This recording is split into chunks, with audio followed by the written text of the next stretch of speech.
ऐसे लोग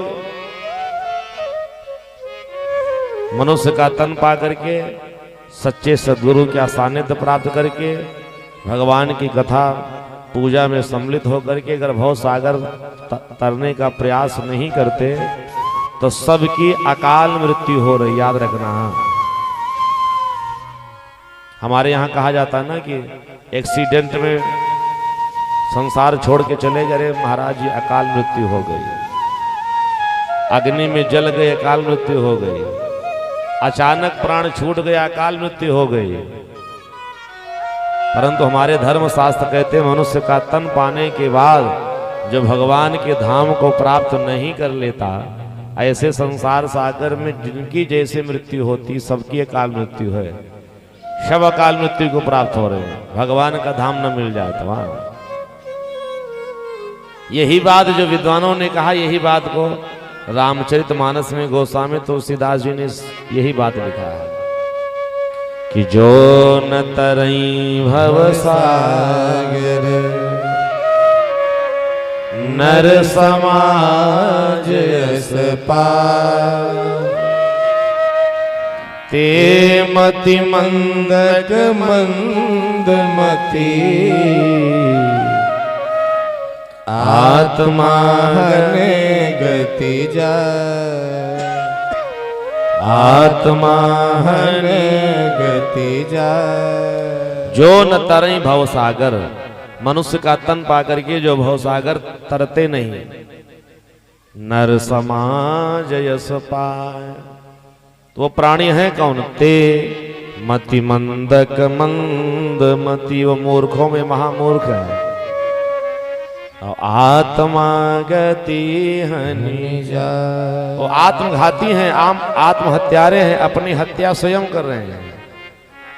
एक बहुत मीठी बात बताऊं, संसार सागर का जितना संभव है सब संभव हो सकता है, लेकिन बिना भगवान का भजन किए हमारे आपके सबके जीवन का कल्याण नहीं है। ये असंभव संभव ही नहीं हो सकता। बोलिए भक्तवत्सल भगवान की जय हो। याद रखना, सारे असंभव संसार सागर के संभव हो सकते हैं। जितने लोग बैठे बताओ, क्या कभी जल से घी निकाला जा सकता है? जल से घी निकला हुआ है? दूध से तो घी निकलता, लेकिन जल से निकलेगा? कभी नहीं, असंभव है। जल से घी निकलना संसार सागर का सबसे असंभव कार्य, लेकिन गोस्वामी जी ने इसी रामचरितमानस में लिखा है कि हो सकता है भविष्य में जल से घी भी निकला हुआ, कि बारी मथे कृत हो। बारी माने जल, जल को मथिए, हो सकता है जल मथने से भविष्य में घी भी निकलने लगे, जल से घी निकल जाए। इतना बड़ा असंभव संभव हो सकता है। सिकता से बरुते, सिकता समझते हैं? सिकता कहते हैं रेत को, बालू। रेत से कभी तेल नहीं निकल सकता, असंभव। लेकिन गोस्वामी तुलसीदास जी ने रामचरितमानस में लिखा कि हो सकता है भविष्य में रेत से तेल भी निकाला जा सके, हाँ, या निकल जाए। इतना बड़ा असंभव संभव हो सकता है। जल से घी निकला हुआ है, रेत से तेल निकला हुआ है, ये दोनों असंभव संभव हो सकते हैं। परंतु बिना भगवान का भजन किए मनुष्य के जीवन का कल्याण नहीं है। ये असंभव संभव ही नहीं हो सकता कि बिनु हरि भजन न नर तरहि, यह सिद्धांत अपे, यह सिद्धांत अपे। ये सिद्ध है, सत्य है कि बिना भगवान का भजन किए मनुष्य के जीवन का कल्याण नहीं होगा। याद रखिए। यही नहीं, कमठ पीठ जान मैं बहुबारा, कमठ पीठ जान मैं बहुबारा, कमठ पीठ जा मैं बहुबारा, कमठ पीठ जा ही बहुबारा बंध्या सुत बर आहु ही मारा बंध्या सुत बर आहु ही मारा बंध्या सुत बर आहु ही मारा। कमठ पीठ जामई बहुबारा।